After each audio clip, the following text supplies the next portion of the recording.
Capítulo 2. Yarumal. Más conocida como la Estrella del Norte, Yarumal es una bella población antioqueña de 24 kilómetros cuadrados enclavada en las montañas de la cordillera central de Colombia. Aunque fue fundada en el siglo XVIII como San Luis de Góngora, al asociarla siempre con los grandes árboles de yarumo que se encontraban por doquier en su geografía, de manera coloquial terminó por llamarse Yarumal. Sus ricas tierras han hecho de este municipio un centro de producción agropecuaria y de actividades comerciales de gran importancia. Junto con Valdivia al norte, Campamento y Angostura al oriente y Santa Rosa de Osos al sur, forman el conjunto más dinámico de la actividad económica del departamento de Antioquia, siendo más privilegiada aún su posición debido a la cercanía de la capital, Medellín, 123 kilómetros.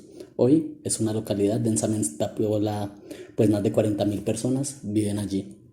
Todas esas condiciones crearon poco a poco no solo un polo de desarrollo lechero y ganadero, sino que Yarumal también se convirtió en un foco para la lucha guerrillera.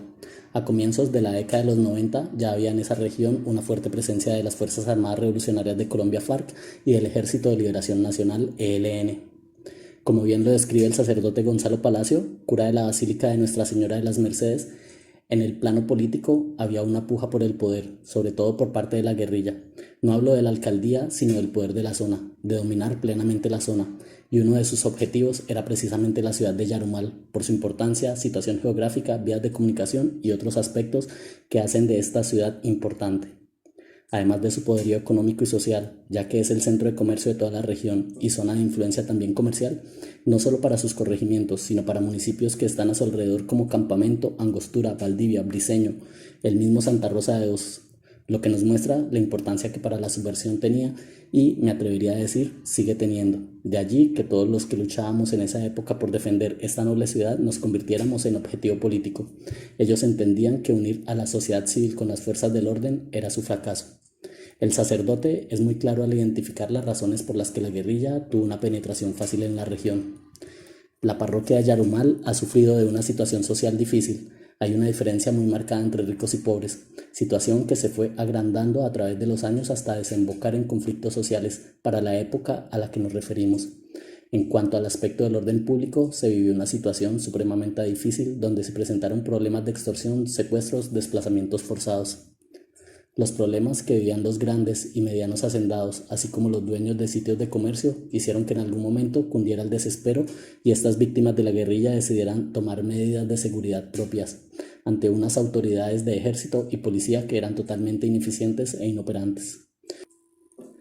Según lo explica la organización no gubernamental Proyecto Colombia, Nunca Más Crímenes de Lesa Humanidad, se trataba de las autodefensas del Norte Lechero, conformadas en marzo de 1993 como un organismo local de la fuerza pública llamado Sección de Orden Ciudadano SOC, y que fuera creado para llevar a cabo labores de la mal llamada limpieza social. El grupo paramilitar, que contó con el auspicio de la Asociación de Comerciantes de Yarumal, Azocoya, así como con el respaldo del cura párroco de la localidad, sacerdote Gonzalo Palacio, fue integrado y promovido por miembros del ejército y la policía adscritos al batallón Pedronel Ospina, a la base militar Marconi, a la estación de policía y a la subsijín del distrito de policía número 7 de la misma población. Según la investigación de Colombia Nunca Más, en Yarumal hubo una actuación coordinada con el alcalde de la época y con los comerciantes, el capitán González Pérez, y después de su traslado, el teniente Franklin Alexander Telles Arévalo de la Policía Nacional, para promover reuniones donde se hablaba sobre las medidas de seguridad que se deberían tomar. En ellas participaron, además de los miembros de la fuerza pública, algunas personalidades como el párroco del municipio, Padre Palacio. Fue cuando se decidió la creación de la SOC, que tenía como función, según lo aprobado en el Cabildo Municipal, prestar vigilancia y dar seguridad a los establecimientos de comercio, entidades públicas y personalidades del municipio, además de ayudar económicamente a las Fuerzas Armadas, tanto con dinero en efectivo como con muebles o enseres que necesitara el ejército o la policía para cumplir sus funciones. Auspicio económico realizado por Azocoya. Años después se logró establecer que entre los aportantes de Azocoya había personas que tenían la mejor intención, entre ellos el comerciante Donato Vargas, quien era el encargado de recolectar los dineros. Pero aprovechando esta circunstancia se conformó otro grupo, este sí clandestino, que recaudaba grandes sumas de dinero para la configuración de un grupo de autodefensas. Los comerciantes y ganaderos que lo financiaron al mismo tiempo pagaban la cuota que Donato apuntaba con estricto orden en un libro que estaba a la vista de todos los habitantes del lugar.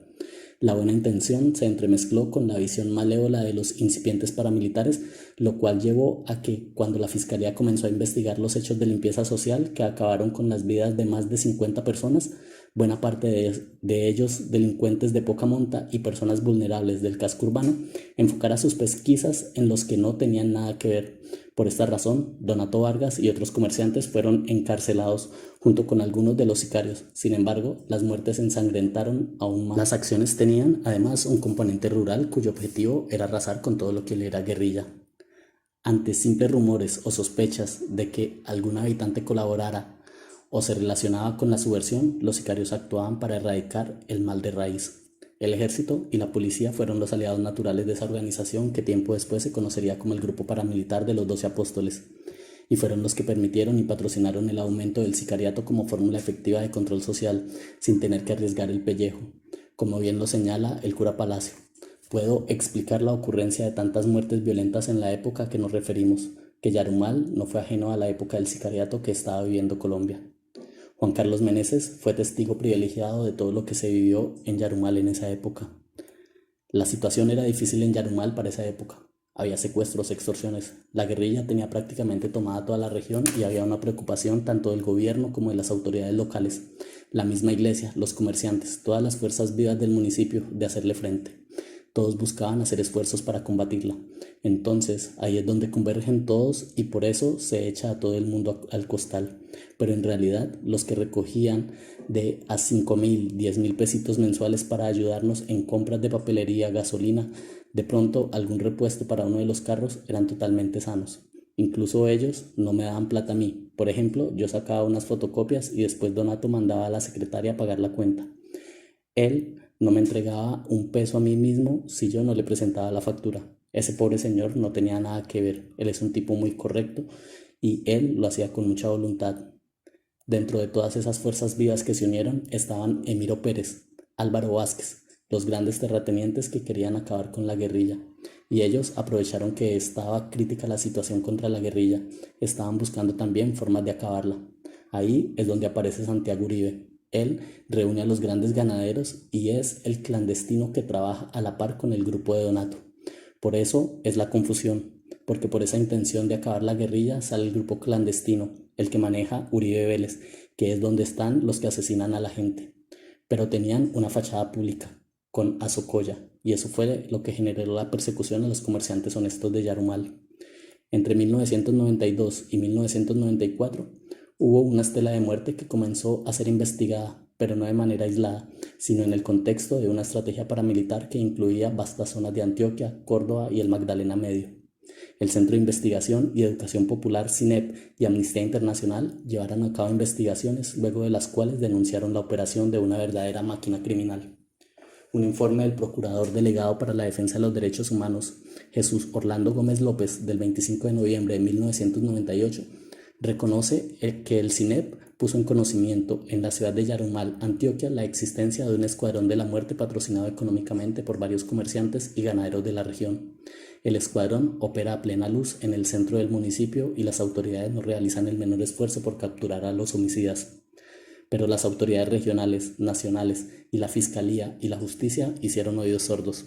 Los procesos judiciales que se abrieron a partir de 1994 nunca produjeron resultados concretos y tan solo fueron encausados los mandos inferiores y algunos de los sicarios.